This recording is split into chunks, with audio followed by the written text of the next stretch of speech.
বাজারে আজকাল এটা খুব দেখা যাচ্ছে, এঁচোড় আর চিংড়ি মাছ।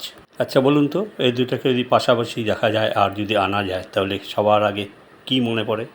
যে সময় বাজারে এই দুটো জিনিস দেখা যায়, তখন কি খেতে ইচ্ছা করে? সবার আগে কোনটা মনে পড়ে? মনে সবারই পড়ছে এঁচোড় আর চিংড়ি মাছ যদি একসাথে দেখা যায়, তাহলে এটা মনে পড়ে কি এটাই বানাতে ইচ্ছা করে, কি এটাই কি খেতে ইচ্ছা করে? কি মনে পড়ে আপনাদের?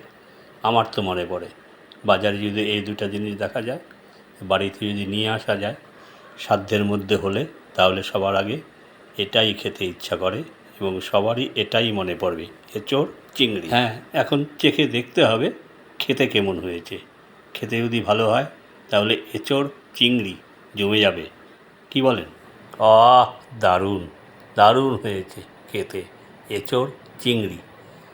এভাবে বানিয়ে খেয়ে দেখুন, সবারই ভালো লাগবে।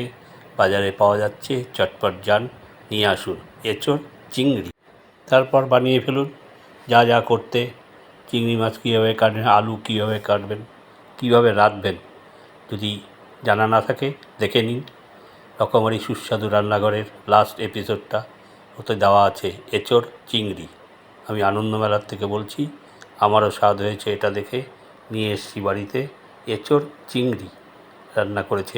রকমারি সুস্বাদু রান্নাঘরের লাস্ট এপিসোডটা দেখে মোটামুটি খুব ভালোই করেছে এঁচোড় চিংড়ি।